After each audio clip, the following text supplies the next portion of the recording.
হিন্দুরা, হিন্দু, খ্রিস্টান, বৌদ্ধ, তাদের ধর্মীয় কারণে তাদের উপাসনালয় যত খুশি মূর্তি বানাক, ইসলামের কোনো আপত্তি নাই।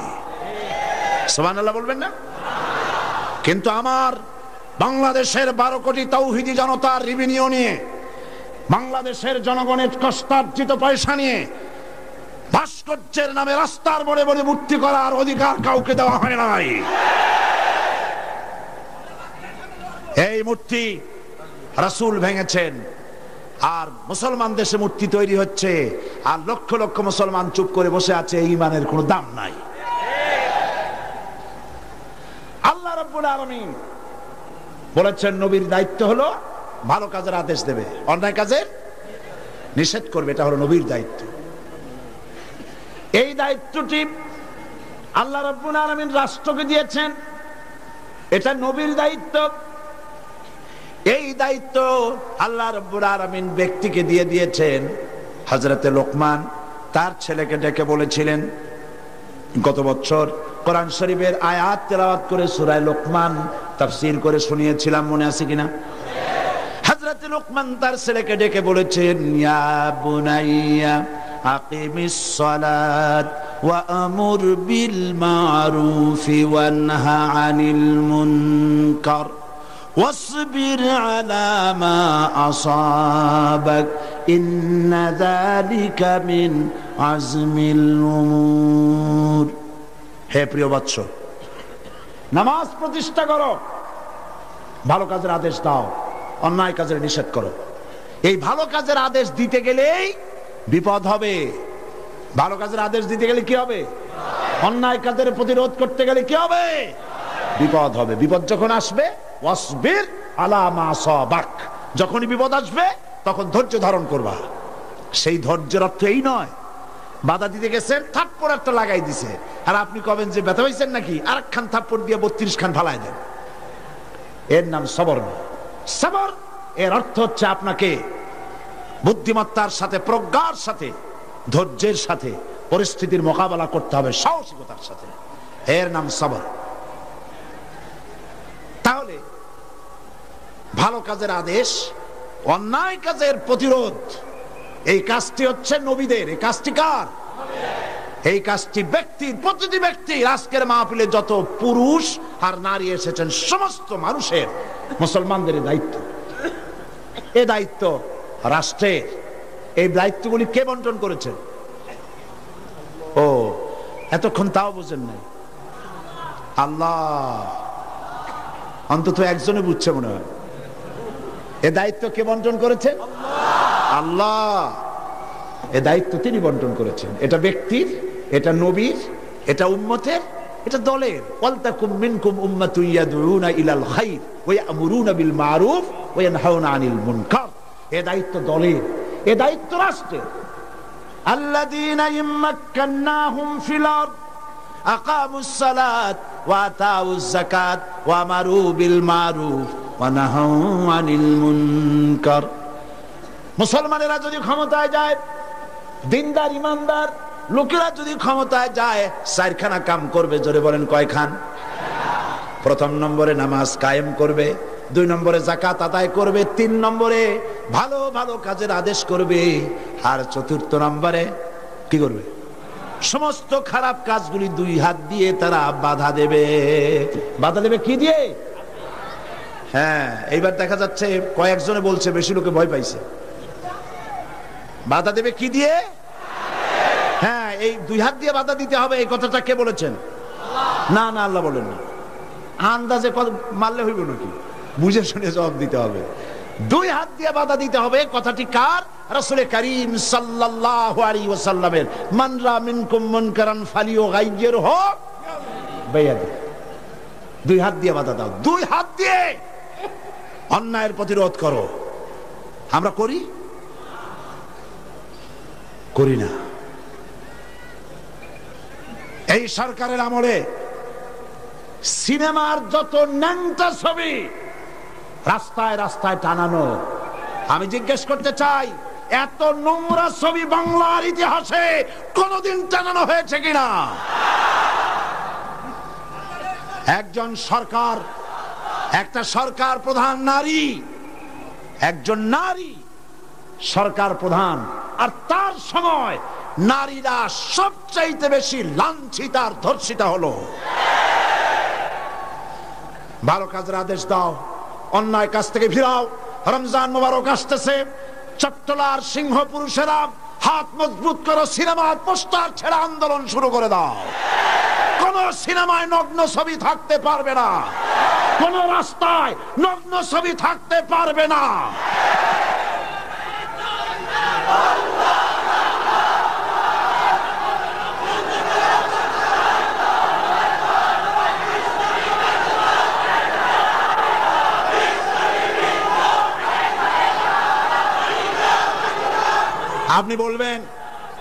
আপনি বলবেন জনগণকে ভালো হওয়ার জন্য, চরিত্রবান হবার জন্য ছেলেরা চরিত্রবান থাকবে কেমনে?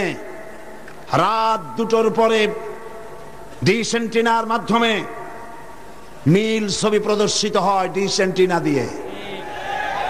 এই ডিশ এন্টিনার এই পারমিশন কে দিল? কি জবাব দিবা কিয়ামতের দিন?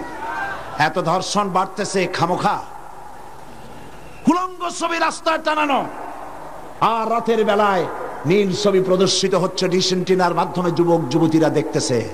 চুরি হচ্ছে, ডাকাতি হচ্ছে, খুন হচ্ছে। বাংলাদেশ হাবিয়া দোজকে পরিণত হয়ে গেছে।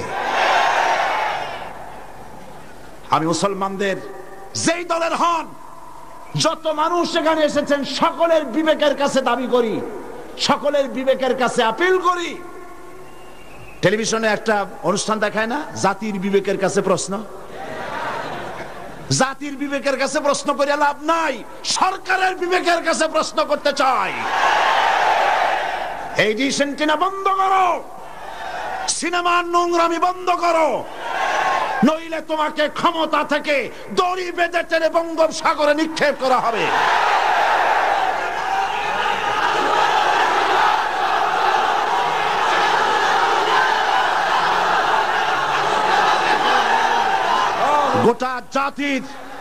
গোটা জাতির চরিত্র নষ্ট করা হচ্ছে। আপনারা যদি ঘুমায় থাকেন, জাতিকে বলছি, যেই দল করেন, আপনি যদি ঘুমায় থাকেন, আপনার ঘরের ভিতরে আপনার সন্তান ধর্ষক হবে, আপনার মেয়ে নষ্ট হবে, ভ্রষ্ট হবে। গোটা জাতি ইউরোপ আমেরিকার চাইতে নোংরামি, নষ্টামি, ভ্রষ্টতার ভিতরে ডুবে যাবে গোটা দেশ। এখনো সময় এসেছে, রুখে দাঁড়াও, রুখে দাঁড়াও। ঈমান বাঁচাবার লক্ষ্যে, দেশ বাঁচাবার লক্ষ্যে। ও আমার জাতি, ফিরে এসো, ঈমানের বলে বলিয়ান হও। ইন্না কায়দা শায়তানি কানা দাঈফা, শয়তানের চক্রান্ত আসলেই দুর্বল। বাড়িওয়ালার শক্তি বেশি না চোরের শক্তি বেশি? আপনারা বাড়িওয়ালা। অন্যায় কাজের প্রতিরোধ, ভালো কাজের আদেশ, এই কাজটা রাসূলুল্লাহ করেছিলেন। আপনারা দেখেন, আমাদের দেশে মসজিদেও লোক ভরা, সিনেমা হলে কি মানুষের খুব দুঃখ নাকি? বরং সামনে লেখা থাকে হাউসফুল, লোক ভর্তি। মাহফিলেও লোক ভর্তি, গান বাজনাও লোক ভর্তি। আমি এই দৃষ্টান্তটা এইভাবে দেই যে একটা খাল উত্তর দক্ষিণে প্রবাহিত, ওই খালে অনেক মাছ আছে। মাছ ধরার জন্য এলাকাবাসীরা খালের মধ্যে নেমে গেল। তারপরে উত্তর দিকের পানি বালতি ভরিয়া দক্ষিণ দিকে ফালাইতে লাগলো বহু মানুষ। এইভাবে পানি ফালাইতে ফালাইতে সন্ধ্যা হয়ে গেছে।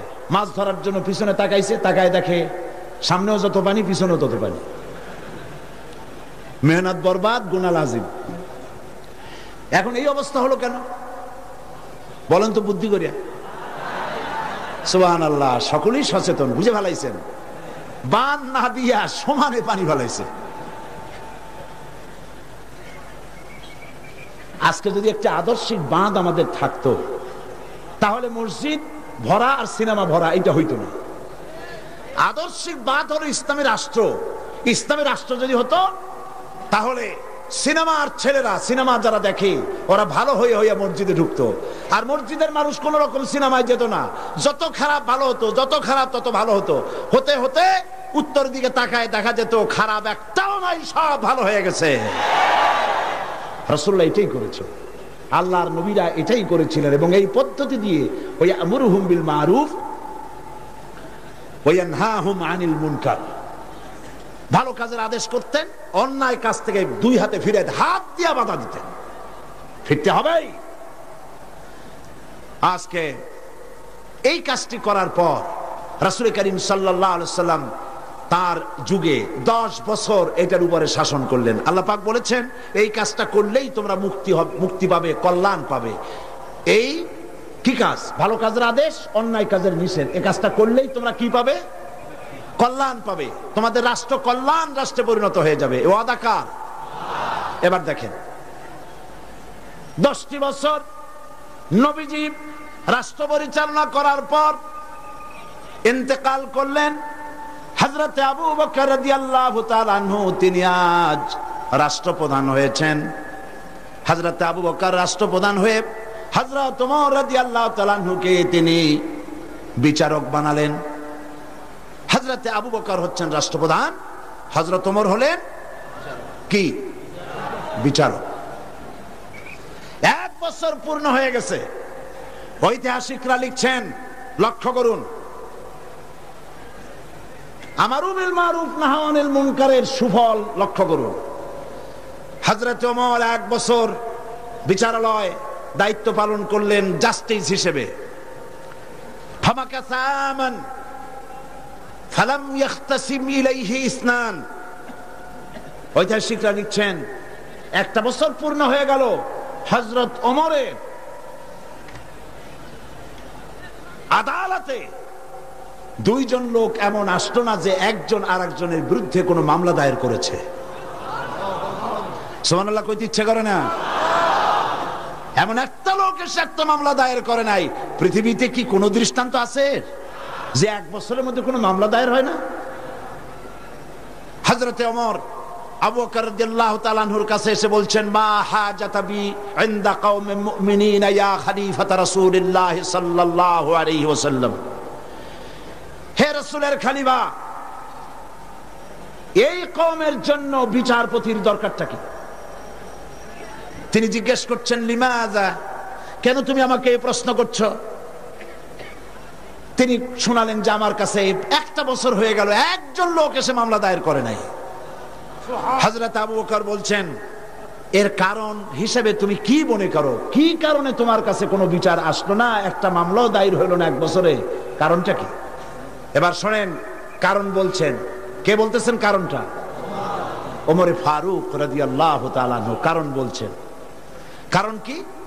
তিনি বলছেন, ও আমিরুল মুমিনিন, তুমি আমাকে এমন কওমের বিচারক বানিয়েছো যে কওমের দিন হচ্ছে দীনুহুমুন নাসিহা, যেই কওমের দিন হচ্ছে কল্যাণ কামনা করা। প্রত্যেক ব্যক্তি আরেকজনের কল্যাণ কামনা করে, কেউ শত্রুতা কামনা করে না। আজকে তাকে আমরা করি? আমি এক দল করি, আর এক দল সহ্য করি না। একজনে মিটিং করে, ওই জায়গায় আরেকজন মিটিং করে। একজন রাজনীতি করে, তার রাজনীতি সহ্য হয় না বলে 5 ট্রাক ময়লা ফালাই দিয়ে আসে। সে যুগে তারা কল্যাণ কামনা করে, আর আজকের যুগে কি করে? কল্লা কামনা করে। অমুকের কল্লা খুলে নেব আমরা। এখন কল্লা কামনা করা হয়, আর তখন কল্যাণ কামনা করা হতো। দীনুহুমুন নাসিহা ওয়া মানহাজুহুমুল কুরআন। এই জাতির মানহাজ, তাদের উদ্দেশ্য, তাদের লক্ষ্য, তাদের কনস্টিটিউশন, তাদের সংবিধান হচ্ছে কি? আল কোরআন। ওয়া আমালুহুম আল আমরু বিল মারুফ ওয়া নাহি আনিল মুনকার। আর এই কওমের কাজ হচ্ছে আমল, তাদের কাজ হচ্ছে ভালো কাজের আদেশ করে বেড়ানো, আর যার সামনে অন্যায় হয় 2 হাতে বাধা দিয়ে অন্যায় ফিরায় দেয়। সুবহানাল্লাহ। ওয়া আমালুহুম আল আমরু বিল মারুফ ওয়া নাহি আনিল মুনকার। এখানেই শেষ নয়। ও আমিরুল মুমিনিন, আপনি আমাকে এমন এক কওমের বিচারক বানিয়েছেন যেই কওমের জনগণের অবস্থা কি জানেন? ওয়াইদা আহাদুহুম মারিদু আদুহু, এদের মধ্যে একজন যদি অসুস্থ হয়, অনেক মানুষ হাদিয়া, ফল, ফ্রুটস ইত্যাদি হাদিয়া নিয়ে তার কাছে গিয়ে হাজির হয়। ভাই কেমন আছেন, আল্লাহ আপনার ভালো করুক, হাতে মুখে হাত বুলায় দেয়, মাথায় হাত বুলায় দেয়। এই শুশ্রূষায় 12 না অসুখ ভালো হয়ে যায়।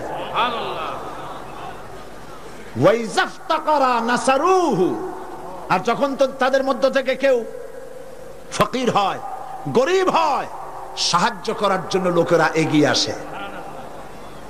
50 টাকার দরকার, 2000 টাকা চলে আসছে। বাড়িতে চাল দিতে পারে না, বিল্ডিং এর ছাদ দেওয়ার মতো পয়সা চলে আসছে।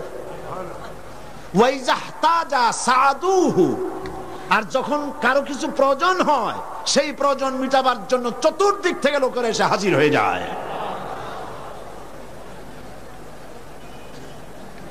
কুল্লু ওয়াহিদিন মিনহুম ইয়ারিফু হাদ্দাহু ফায়াকিফু ইনদাহু, এর প্রত্যেক ব্যক্তি তার নির্ধারিত সীমা চেনে।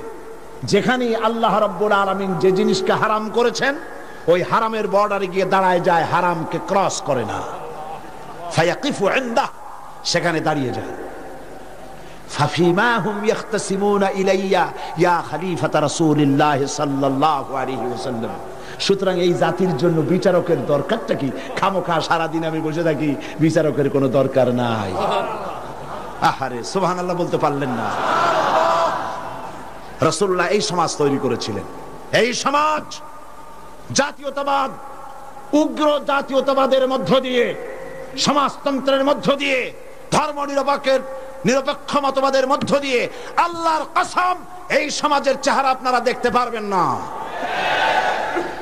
এই সমাজ যেটা রাসূলুল্লাহ করেছিলেন, সেই সমাজ যদি চান, এই সমাজ ভাঙতে হবে, নতুন সমাজ গড়তে হবে। দেন স্লোগান, এই সমাজ ভাঙতে হবে, নতুন সমাজ গড়তে হবে।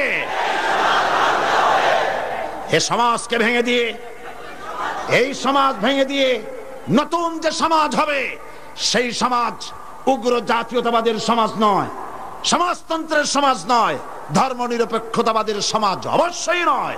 সেই সমাজ হবে আল্লাহ রাব্বুল আলামিনের দেওয়া, রাসূলের দেওয়া ইসলামী সমাজ। এই ধরনের একটি সমাজকে আপনারা চান? এই ধরনের সমাজকে চান? সেই ধরনের সমাজ প্রতিষ্ঠার জন্য কোরআনে কারীম বুঝতে হবে, রাসূলের প্রতি ঈমান মজবুত হতে হবে। রাসূল রাষ্ট্রপতি ছিলেন এবং তাম পৃথিবীতে তাকে দিয়ে আল্লাহ পাক রিসালাতের দায়িত্ব কমপ্লিট করে দিয়েছেন। এখন বলতে চাই, এই রাসূলের পরে আর কোন রাসূল আসবে না। এটা আকীদার ব্যাপার। কোন মুসলমান যদি এই আলোচনা থেকে নিজেকে বঞ্চিত করেন, তাহলে বলার কিছু নাই।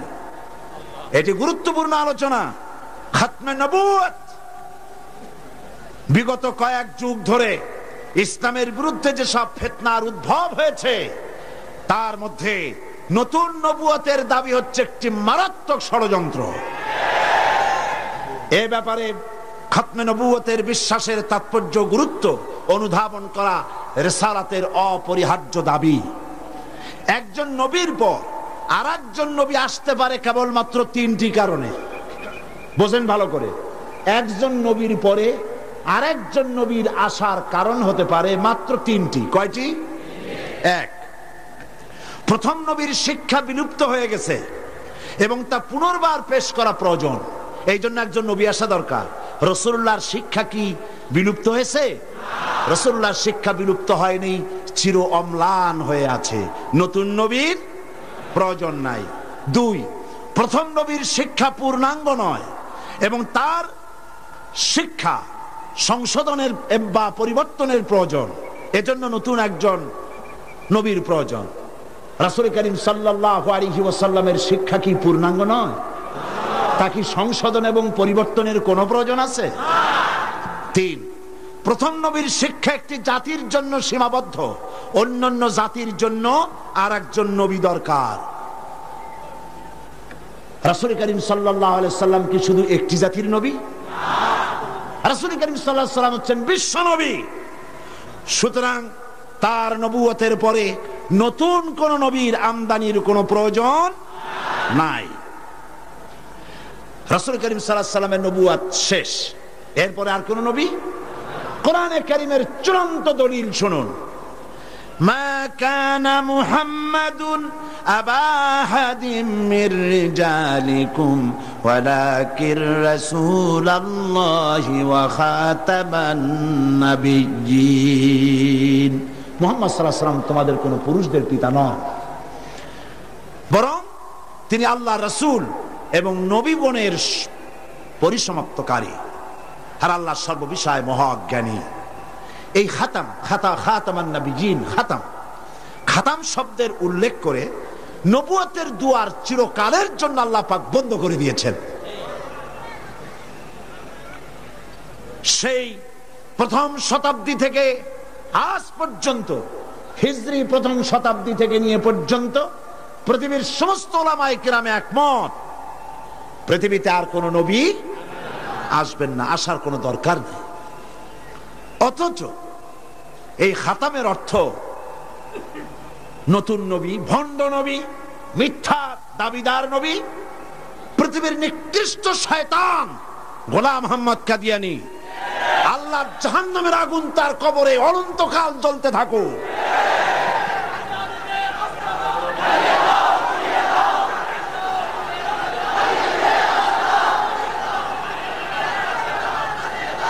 পবিত্র কোরআন মাজিদে খাতাম শব্দের অর্থকে সে বিকৃত করেছে। সে বলেছে খাতামুন নবিয়্যিন এর অর্থ হচ্ছে আফজালুন নবিয়্যিন, ওর বাপের মাথা। সে বলেছে আরো নবী আসতে পারে। আমি তার লেখা থেকে কোট করছি, গোলাম মোহাম্মদ কাদিয়ানী বলছে, ये बात बिल्कुल रोज़े रोशन की तरह साबित है कि आ हजरत सल्लल्लाहु अलैहि वसल्लम के बाद नबूवत का दरवाजा खुला है। दिवालोकेर मतो এটা সত্য যে মুহাম্মদ সাল্লাল্লাহু আলাইহি ওয়াসাল্লামের পরে নবুয়তের দরজা খোলা আছে। शारो बोलছে, उन्होंने यानी मुसलमानों ने ये समझ लिया है कि खुदा के खजाने खत्म हो गए। उनका ये समझना खुदा ताला की कदर की ही ना समझने की वजह से है, वरना एक नबी क्या, मैं तो कहता हूं कि हजारों नबी होंगे। শয়তান কোথাকার? সে বলছে যারা বলে, অর্থাৎ মুসলমানেরা বলে আর কোন নবী আসবে না, এই কথা বলে তারা আল্লাহর ক্ষমতাকে সীমাবদ্ধ করতে চায়। আমি তো বলি এক নবী কেন, হাজার হাজার নবী আসতে পারে। তার বই আনোয়ারে খেলাফত 62 পৃষ্ঠা, সেখানে সে লিখছে, अगर मेरी गर्दान के दोनों तरफ तलवार भी रख दी जाए बाद और मुझे कहा जाए कि तुम ये कहो कि हजरत सल्लल्लाहु अलैहि वसल्लम के बाद कोई नबी नहीं आएगा, तो मैं उसे जरूर कहूंगा कि तू झूठा है, कज्जाब है, आपके बाद नबी आ सकते हैं और जरूर आ सकते हैं। সে বলছে আমার গর্দানের দুই দিকে যদি তরবারি ধরা হয় আর যদি বলা হয় যে নবী আর আসবে না মুহাম্মদ সাল্লাল্লাহু আলাইহি ওয়াসাল্লামের পরে, আমার গর্দান উড়ে যেতে পারে, তারপরেও আমি বলবো মুহাম্মদ সাল্লাল্লাহু আলাইহি ওয়াসাল্লামের পরে আরো নবী আসতে পারে। এবার ধরুন গোলাম মোহাম্মদ কাদিয়ানী তার বইয়ের মধ্যে লিখছে, कुल मुसलमान जो हजरत मसीह मऊद की बायात में शामिल नहीं हुए, खा उन्होंने हजरत मसीह मऊद का नाम भी नहीं सुना, वो काफिर है और दायरा इस्लाम से खारिज है। গোলাম মোহাম্মদ কাদিয়ানী তার আয়নায়ে সাদাকাত বইয়ের মধ্যে লিখছেন যে গোলাম মোহাম্মদকে যারা নবী মানে না অথবা তার নাম যারা শোনে নাই তারাও কাফের। নাউযুবিল্লাহি মিন যালিক। এরপরে শারো লিখছে মুসলমানদের ছেলে মেয়েরাও কাফের। তার বই আনোয়ারে খেলাফত 93 পৃষ্ঠা লিখছে, अगर किसी गैर अहमदी का छोटा बच्चा मर जाए तो उसका जनाजा क्यों नहीं पढ़ा जाए, वो तो मसीह मऊद का मुनकर नहीं। मैं ये सवाल करने वाले से पूछता हूं कि अगर ये बात दुरुस्त है तो फिर हिंदुओं और ईसाइयों के बच्चों का जनाजा क्यों नहीं पढ़ा जाता है। দেখছেন কত বড় উল্লুক। সে বলছে যে মুসলমানদের বাচ্চাদের জানাজা পড়া যাবে না কেন, প্রশ্ন করা হয়েছে তাকে। সে বলছে যে মুসলমানদের জানাজা কেন পড়বো, মুসলমানদের বাচ্চাদের জানাজা কেন পড়বো? হিন্দু এবং খ্রিস্টানদের বাচ্চাদের তো আমরা জানাজা পড়ি না, সুতরাং মুসলমানদের বাচ্চারাও যখন ঈসাইদ আমাদেরকে যখন মানে না, গোলাম মোহাম্মদকে নবী মানে না, সুতরাং সেও কাফের, তার জানাজা পড়া যাবে না। এইভাবে তার বইপত্রের মধ্যে অনেক কথা সে লিখেছে। এমনকি কথাও লিখেছে যে আমি স্বপ্নে দেখেছি আল্লাহ আমার সামনে এক যুবকের রূপ ধারণ করে এসেছেন, আর আমি এক যুবতী নারী হিসাবে তার সামনে দাঁড়ালাম। তিনি রাতে আমাকে ব্যবহার করলেন এবং তার দ্বারা আমি গর্ভবতী হয়ে আমি ঈসা মসিহে রূপান্তরিত হলাম। নাউজুবিল্লাহ। এই শয়তানের কবরে দোজখের আগুন জ্বলুক। ওকে যারা নবী বলে মানে তারা কাফের।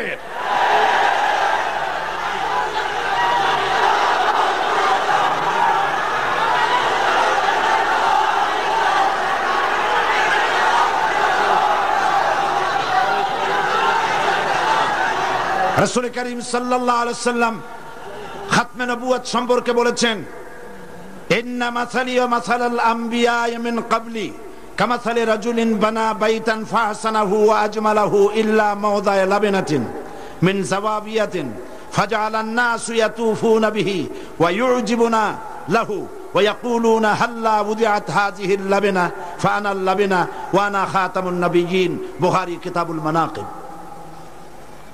আল্লাহর নবী বলেন, একটি বিল্ডিং, সেই বিল্ডিং এর ভিতরে যদি একখানা ইটের অভাব থাকে তাহলে প্রত্যেকের চোখে ধরা পড়বে একখানা ইট নাই। যখন ইটখানা পূর্ণ করা হবে, বিল্ডিংটি পূর্ণ হয়ে গেল। নবীজি বলেন নবুয়তের ইমারতে একখানা ইটের অভাব ছিল, রব্বুল আলামিন আমাকে সেই ইট হিসাবে জায়গা পূর্ণ করে নবুয়তের ইমারতকে কমপ্লিট করে দিয়েছেন। রাসূলুল্লাহ সাল্লাল্লাহু আলাইহি ওয়াসাল্লাম আন্না রিসালাতা ওয়ান নবুওয়াতা কাদ ইনকাতাত ফালা রাসূলা বাদি ওয়ালা নবুওয়া। রাসূল করিম সাল্লাল্লাহু আলাইহি ওয়াসাল্লাম বলেছেন, রিসালাত এবং নবুয়তের দরজা কাট হয়ে গেছে, নতুন করে কোন নবী বা রাসূল পৃথিবীতে আর আসবে না। قال النبي صلى الله عليه وسلم لو كان بعدي نبي لكان عمر بن الخطاب رضي الله تعالى عنه। আমার পরে যদি কেউ নবী হতো অবশ্যই ওমরকে আল্লাহ পাক নবী বানায় দিতেন। قال رسول الله صلى الله عليه وسلم لا نبي بعدي ولا امه بعد امتي। আমার পরে আর কোন নবী নয়, আমার উম্মতের পরে আর কোন উম্মত নাই।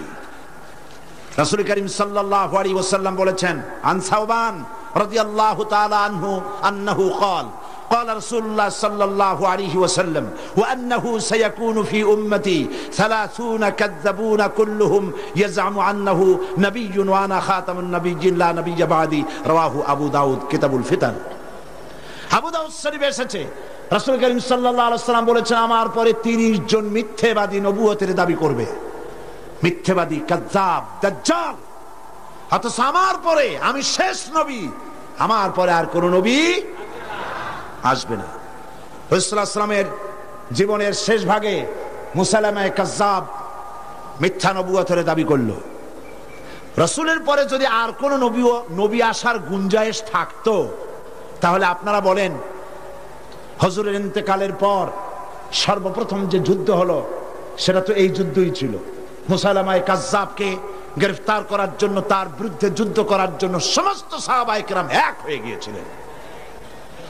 রাসূলের পরে আর কেউ নবী হবে এটা যদি বৈধ হতো তাহলে সাহাবায়ে কেরাম এই যুদ্ধে যেতেন না, ঠিক কিনা?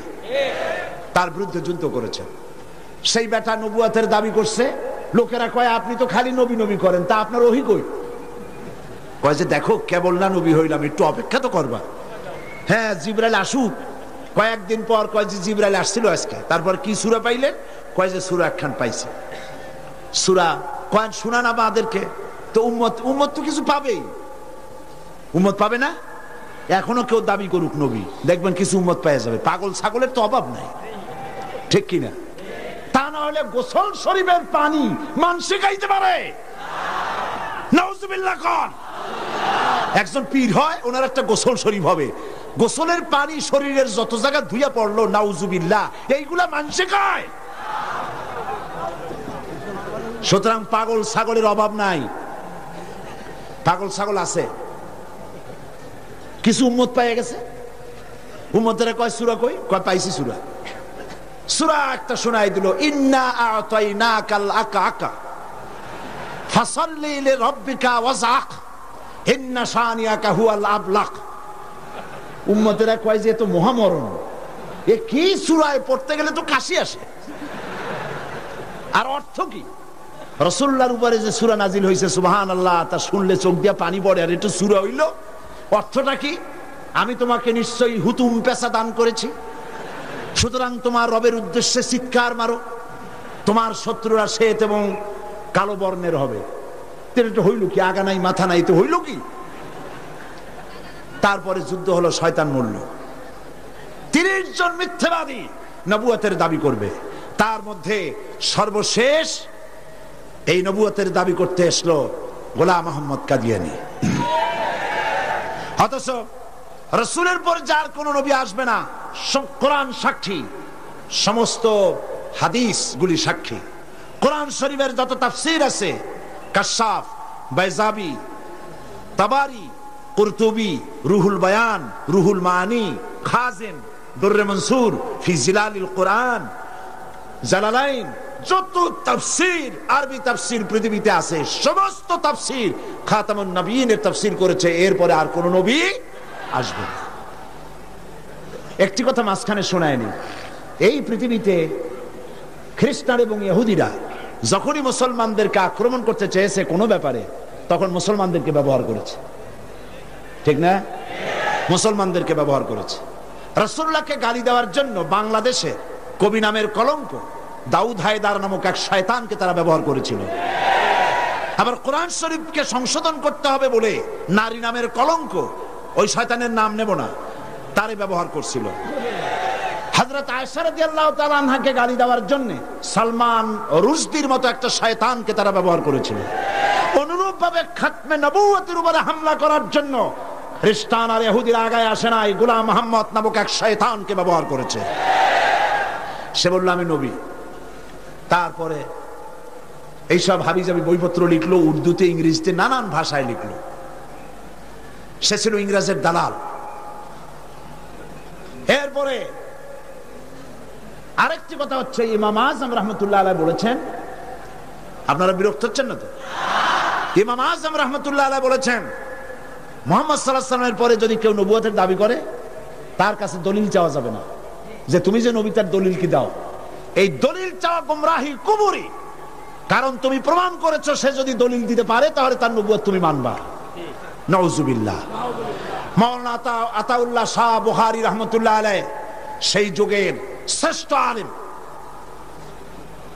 তিনি তার কাছে গিয়ে বলছেন, এ গোলাম, নবুয়তের দাবি করো, শক্তি পাও কই?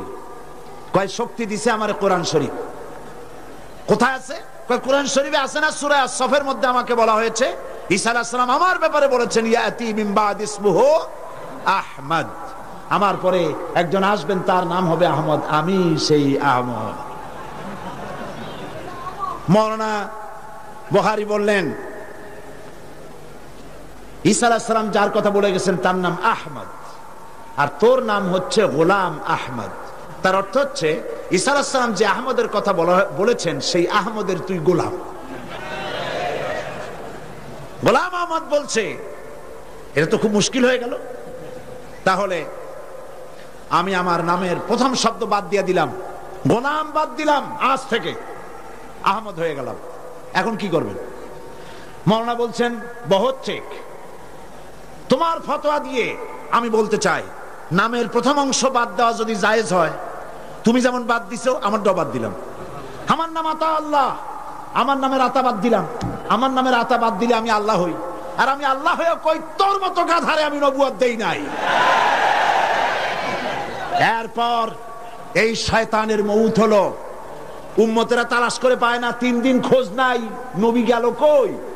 খুঁজতে খুঁজতে টয়লেটের মধ্যে দিয়া গন্ধের জ্বালায় অস্থির, যাইয়া দেখে টয়লেটে যা থাকে খাইয়া পেট ফুলাইয়া শয়তান মরে রইছে। নাউজুবিল্লাহ। এই গোলাম মোহাম্মদ কাদিয়ানী কাফের। আমি বুঝতে পারি না মানুষের কেন হুঁশ হয় না। দুনিয়ার কোন আলেম কাদিয়ানি সম্প্রদায়ের মধ্যে কোনো আলেম নাই, কোন আলেম নাই, একজন আলেমও নাই। এদেরকে খ্রিস্টানেরা পোষে, আর পোষে আমার দেশের সরকার। তা না হলে পরে আমি সরকারকে বলতে চাই, তোমরা যদি মুহাম্মদ সাল্লাল্লাহু আলাইহি ওয়াসাল্লামকে শেষ নবী মানো, তাহলে গোলাম মুহাম্মদকে নন মুসলিম মাইনরিটি কাফের বলতে বাধা কোথায়? তার অর্থই হচ্ছে তোমরা সহনশীল, গোলাম মোহাম্মদ কাদিয়ানী আর কাদিয়ানীদের কাছ থেকে অর্থ পেয়ে, বৃত্ত পেয়ে তাদের প্রতি সহনশীল হয়েছ। এই পৃথিবীর 18টি মুসলিম দেশ কাদিয়ানীদেরকে নন মুসলিম মাইনরিটি হিসেবে ঘোষণা করেছে। বাংলাদেশকেও করতে হবে। সেই সৌভাগ্য এই পোড়া কপালিয়া সরকারের আছে কিনা আমি জানি না। বাংলাদেশের সমস্ত আলেম, সমস্ত পীর সব একমত, হিন্দুরা যেভাবে দেশে বাস করে স্বাধীন নাগরিক হিসেবে, বৌদ্ধ খ্রিস্টানরা যেভাবে বাস করে এবং নাগরিক সুবিধা গ্রহণ করে, কাদিয়ানীরাও সেভাবে নাগরিক সুবিধা ভোগ করবে। তবে নন মুসলিম মাইনরিটি হিসেবে ভোগ করতে হবে, মুসলমান নামে ভোগ করতে পারবে না। এবং কোন কাদিয়ানীর মসজিদ থাকবে না। কাদিয়ানীদের মসজিদ নয়, উপাসনালয়। তাদের মসজিদের ইমাম হয় না, পুরোহিত হয়। তাদের উপাসনালয়ের ভিতরে পাওয়া গেল বোমা, ডিনামাইট।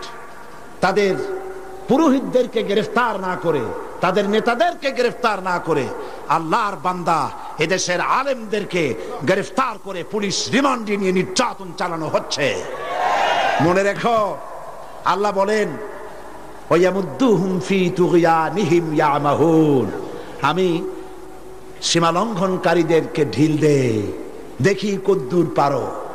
তারপরে যখন প্রান্ত সীমায় চলে যায়, ইন্না বাতশা রাব্বিকা লাশাদীদ, তোমার প্রভু যখন ধরে, তোমার প্রভুর পাকড়াও সিরিয়াস হয়ে যায়। হাতের কাছে 100 টেলিফোন থাকলেও টেলিফোনের গায়ে হাত যাওয়ার আগে ব্রাশ ফায়ার হয়ে কলিজা উড়ে চলে যাবে। আল্লাহকে ভয় করো। কারে ভয় করো? চিল্লাও, কারে ভয় করো? আল্লাহ পাককে ভয় করো। কাদিয়ানীরা কাফের, তাদের কুফরি থেকে, তাদের অনিষ্টতা থেকে দেশকে বাঁচাও। আমি আজ আপনাদের সামনে কথা স্পষ্টভাবে বলতে চাই, মুহাম্মদ সাল্লাল্লাহু আলাইহি ওয়াসাল্লামের খাতমে নবুয়তের উপর ঈমান আনা আমাদের জন্য ফরজ। হুজুরের পরে আর কোন নবী আসবে না। আমার কথার ভুল অর্থ করার কোনো সুযোগ নাই, স্পষ্ট কথা বলছি। আমি আপনাদেরকে আরজ করব, আগামীকাল এই আয়াতের বাকি অংশ আপনাদের সামনে পেশ করব ইনশাআল্লাহ। মুনাজাতের জন্য সব মুসলমান যার যার জায়গায় 1 সেকেন্ডের ভিতরে বসে পড়ুন। এত বড় মাহফিলের মুনাজাত কেউ নষ্ট করবেন না। সবাইকে বসতে বলেছি, দাঁড়ানো লোকেরা সবাই বসুন, আর জোরে সরে জিকির করেন সুবহানাল্লাহ, আলহামদুলিল্লাহ।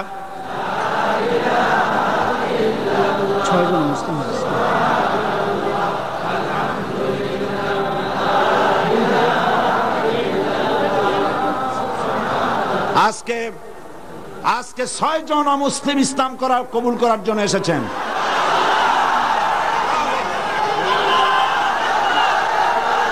আমি আর একটা কথা শোনাই, আর একটি কথা শুনুন, থামেন, আর একটি কথা শোনেন। মুনাজাতের কথা শুনে প্রত্যেক দিন যারা হাঁটেন, আমি তাদেরকে অনুরোধ করবো, আল্লাহর রাস্তায় আগামীকাল মাহফিলের ভেতরে ঢুকবেন না। মেহেরবানি করে মাহফিলের চতুর্দিকে থাকবেন, যাতে মুনাজাতের নাম শুনলেই আপনারা দৌড় মারতে পারেন। আল্লাহর রাস্তার ভিতরে ঢুকবেন না। হাজার হাজার মানুষ পাড়ায় আপনারা যান, আপনাদের লজ্জা হওয়া উচিত। সবাই জিকির করেন সুবহানাল্লাহ।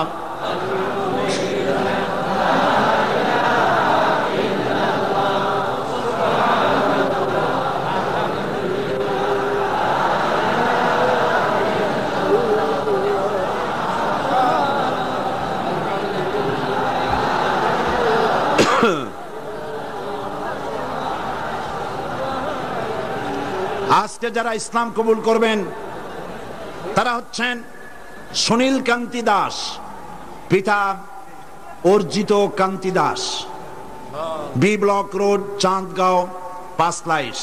বর্তমান নাম পছন্দ করেছে মোহাম্মদ ইব্রাহিম। শ্রী মানিক চন্দ্র দাস, শ্রী মানিক চন্দ্র দাস, পিতা শ্রী কমলকান্তি দাস, পাঁচলাইশ। বর্তমান নাম মোহাম্মদ সাইফুল ইসলাম আজাদ। প্রবাস কৈবর্ত, পিতা Makhan Kaibarta, Amin jute mills, main gate, Panchlaish. বর্তমান নাম মোহাম্মদ রাসেল। বিশ্বজিৎ সূত্রধর, পিতা মাখনলাল সূত্রধর, বর্তমান নাম বাড়ি সন্দীপ। বর্তমান নাম পছন্দ করেছে মোহাম্মদ মনিরুল ইসলাম। শ্রী দুলাল বাবু শীল, পিতা শ্রী জিতেন বাবু শীল, সিগন্যাল কোম্পানি, পাঁচলাইশ। বর্তমান নাম মোহাম্মদ আবু বকর সিদ্দিক। শ্রী সুবল চন্দ্র সাহা, পিতা আশুতোষ সাহা, খাগড়াছড়ি, ডাকঘর কুইসাপ, কি গুইমরা। বর্তমান নাম পছন্দ করেছে মোহাম্মদ ওসমান গনি। আসুন, হাত দাও, হাত দাও, সবাই সবাই হাত দাও, একটা একটা করে হাত দাও। হ্যাঁ হ্যাঁ, কাছে আসো একটু। লা ইলাহা ইল্লাল্লাহু মুহাম্মাদুর রাসূলুল্লাহ। আল্লাহ ছাড়া কোনো ইলাহ নাই, মাবুদ নাই, উপাস্য নাই। মুহাম্মদ সাল্লাল্লাহু আলাইহি ওয়াসাল্লাম আল্লাহর রাসূল। আশহাদু আন লা ইলাহা ইল্লাল্লাহু ওয়াহদাহু লা শারীকা লাহু ওয়া আশহাদু আন্না মুহাম্মাদান আবদুহু ওয়া রাসূলুহু। আমি সাক্ষ্য দিচ্ছি আল্লাহ ছাড়া কোনো ইলাহ নাই, মাবুদ নাই, উপাস্য নাই। তিনি এক, তিনি একক, তার কোনো অংশীদার নাই। আমি আরো সাক্ষ্য দিচ্ছি মুহাম্মদ সাল্লাল্লাহু আলাইহি ওয়াসাল্লাম আল্লাহর বান্দা এবং তার প্রেরিত রাসূল। এদিকে ফিরে সকলকে বলো আসসালামু আলাইকুম। আল্লাহর এই বান্দাগুলি, দাঁড়ায় থাকো, আল্লাহর এই বান্দাগুলি 6 জন বান্দা মুশরিক ছিলেন। এখন আমাদের তৌহিদ পন্থী কি? তারা আমাদের কি? তারা আমাদের ভাই। এখন তারা মাসুম, তারা বেগুনাহ। এই লক্ষ লক্ষ মুসলমানদের পক্ষ থেকে আমি তাদেরকে আলিঙ্গন করে ইসলামে স্বাগত জানাচ্ছি।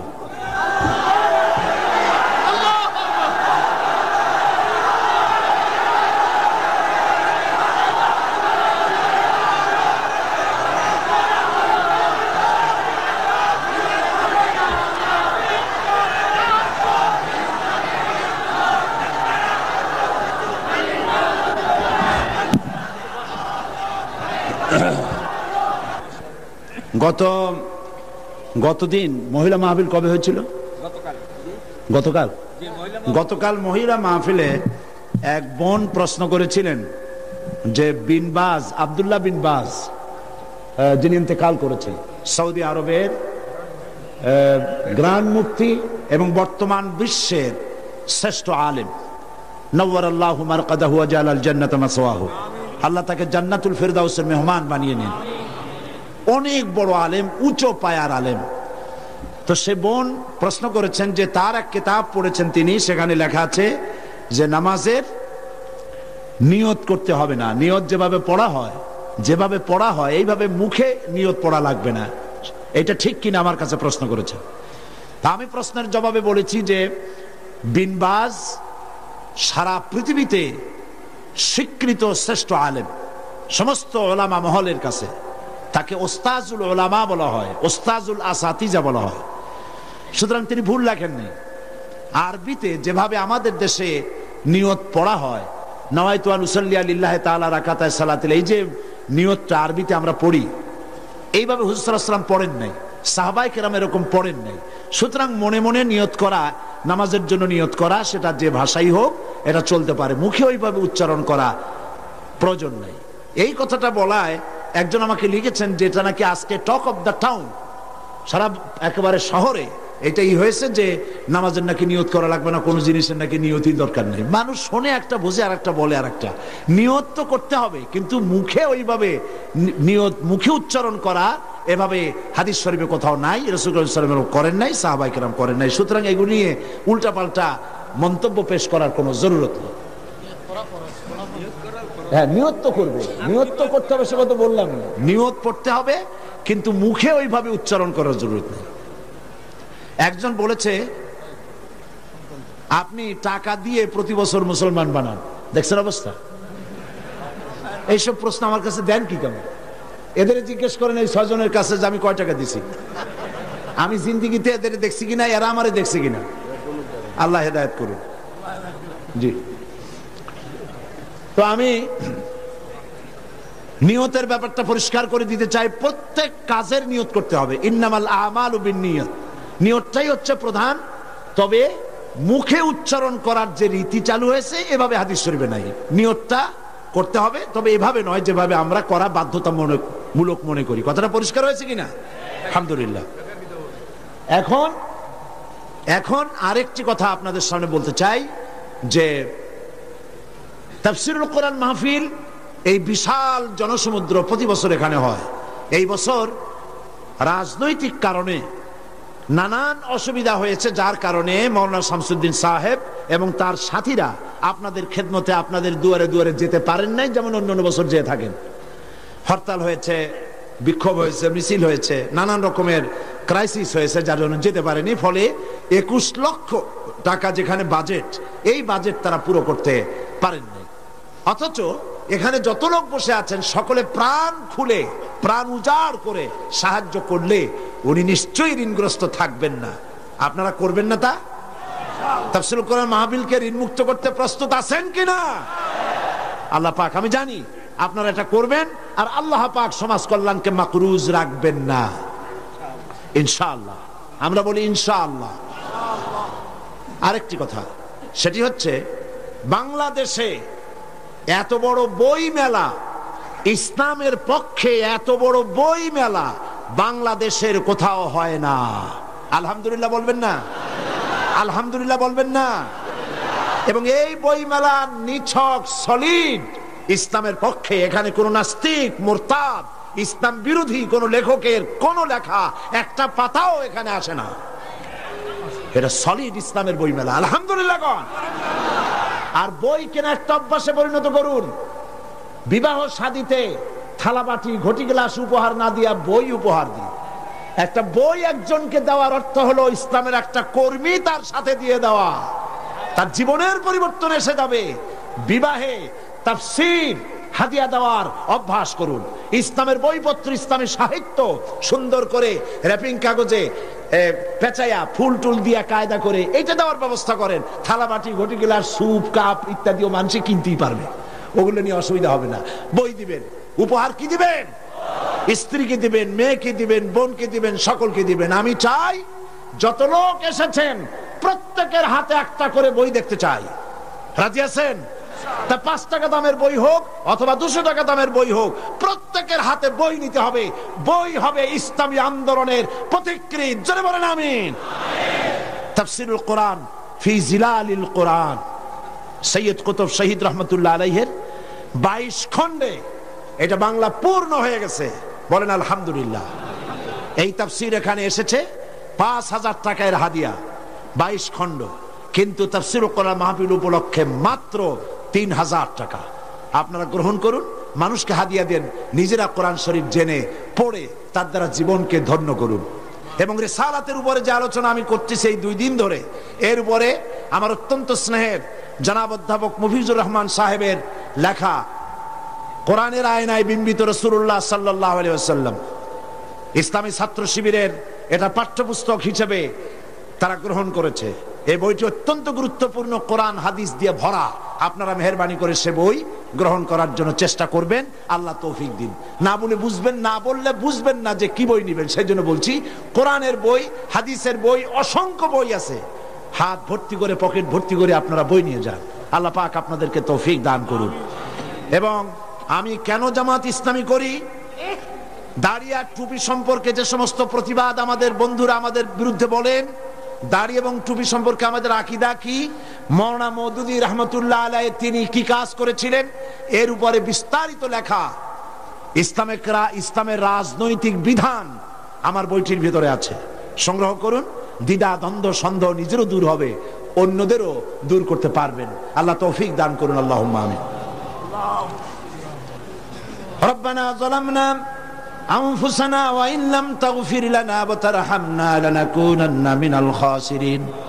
হে আল্লাহ তাআলা, লক্ষ লক্ষ মুসলমান নরনারী তোমার দরবারে হাত তুলেছি, মেহেরবানি করে আমাদেরকে গোমরাহি থেকে বাঁচাইয়া দাও, আমাদেরকে শিরক এবং বেদাত থেকে মুক্ত করে দাও। আয় আল্লাহ, তুমি দয়া করে আমাদেরকে সিরাতুল মুস্তাকিমে চলার তৌফিক দিয়া দাও। ইয়্যাকা না'বুদু ওয়া ইয়্যাকা নাস্তাঈন। পড়েন সবাই, ইয়্যাকা না'বুদু ওয়া ইয়্যাকা নাস্তাঈন, ইহদিনাস সিরাতাল মুস্তাকিম, সিরাতাল্লাযীনা আন'আমতা আলাইহিম গায়রিল মাগদুবি আলাইহিম ওয়ালাদ-দাল্লিন। اللهم لا مانع لما أعطيت ولا معطي لما منعت ولا ينفع ذا الجد منك الجد. ستر العرش مسبول علينا وعين الله ناظرة إلينا بحول الله لا يقدر علينا. اللهم إنا نجعلك في نحورهم ونعوذ بك من شرورهم. الله تعالى এই শতাব্দীর শেষ তাফসীরুল কোরআন মাহফিলের আজ চতুর্থ দিন। আগামীকাল এই মাহফিল শেষ হয়ে যাবে, পরের দিন এই মাঠ খা খা করতে থাকবে। হায় আল্লাহ রাব্বুল আলামিন, প্রতি বছর এই চট্টগ্রামের মানুষেরা ঈদের মতো করে উৎসব করে, প্রত্যেকের বাড়িতে বাড়িতে মেহমান জমা হয়ে যায়। হায় আল্লাহ তাআলা, মানুষেরা দূর দূরান্ত থেকে ছুটে আসে। আল্লাহ তুমি দয়া করে এই তাফসীরুল কোরআন মাহফিলকে এই দেশের ইসলামী আন্দোলনের মাইলস্টোন বানায়া দাও রব্বুল আলামিন। এই ইসলামী আন্দোলনের জন্য তামাম পৃথিবীর বুকে কোরআনে কারীমের এই আওয়াজ তুমি পৌঁছায়া দাও। খাতমে নবুয়তের উপরে যে আলোচনা আমরা করলাম, এর উপরে আমাদের আকীদা মজবুত করে দাও। হায় আল্লাহ, কাদিয়ানী সম্প্রদায়কে আল্লাহ তুমি হেদায়েত করে দাও রব্বুল আলামিন। তাদেরকে এই বাংলাদেশে তারা যে মুসলমানদের বিরুদ্ধে ষড়যন্ত্র করছে, তার মোকাবেলায় আল্লাহ তুমি দয়া করে মুসলমানদেরকে সাহায্য করো রব্বুল আলামিন। আগামীকাল আখেরি মোনাজাতে তোমার বান্দা বান্দীদেরকে চতুর্দিক থেকে মিছিল সহকারে তোমার নামের স্লোগান দিতে দিতে মানুষের উত্তাল ঢেউ এই জায়গায় তুমি সব পৌঁছাইয়া দিও। এই মাঠ তোমার বান্দাদের পদভারে শেষ দিনে সংকীর্ণ হয়ে যায়। আল্লাহ তুমি আপন কুদরতে এই মাঠকে বড় করে মানুষের ব্যবস্থা করে দিও রব্বুল আলামিন। তোমার কুদরতি নিজাম দিয়ে এই মাহফিল পরিচালনা করে দিও। হায় আল্লাহ পাক, এই মাহফিলে জাতি ধর্ম দল মত নির্বিশেষে লোকেরা তোমার কোরআন শুনতে আসেন। আল্লাহ পাক, তোমার কাছে বিনীতভাবে ফরিয়াদ করি, যেই দলের লোক হোক না কেন, কোরআনের হেদায়েত সকলের নসিবে তুমি দিয়ে দিও রব্বুল আলামিন। তুমি দয়া করে আগামীকাল যে আলোচনা করলে মানুষের জন্য হেদায়েত নসিব হবে, সেই আলোচনা আল্লাহ তুমি আলোচকদের মুখে এনে দিও। হে আল্লাহ রব্বুল আলামিন, এই মাহফিলে দয়া করে মেহেরবানি করে যত লোকে টাকা দিয়েছে আর দেবে, আল্লাহ তুমি সকলকে মেহেরবানি করে এই সমাজ কল্যাণকে সাহায্য করার তৌফিক দান করে দিও। ইসলামী বই পুস্তক যারা নিয়ে এসেছেন কষ্ট করে, আল্লাহ তাদের কামাইতে বরকত দান করে দিও। ইসলামের এই জিহাদে অংশ নিয়েছেন লিখুনি দিয়ে কলম দিয়ে যারা, আল্লাহ তুমি তাদের প্রতি রহম করো। সমস্ত মুসলিম জনগণকে কোরআন হাদিস আর ইসলামী সাহিত্য কিনে পড়ে সেই অনুযায়ী আমল করার তৌফিক দিয়ে দিও। ربنا تقبل منا إنك أنت السميع العليم وتب علينا إنك أنت التواب الرحيم. سبحان ربك رب العزة عما يصفون وسلام على المرسلين والحمد لله رب العالمين. واجعل آخر كلمة عند الموت لا إله إلا الله محمد رسول الله. السلام عليكم ورحمة الله.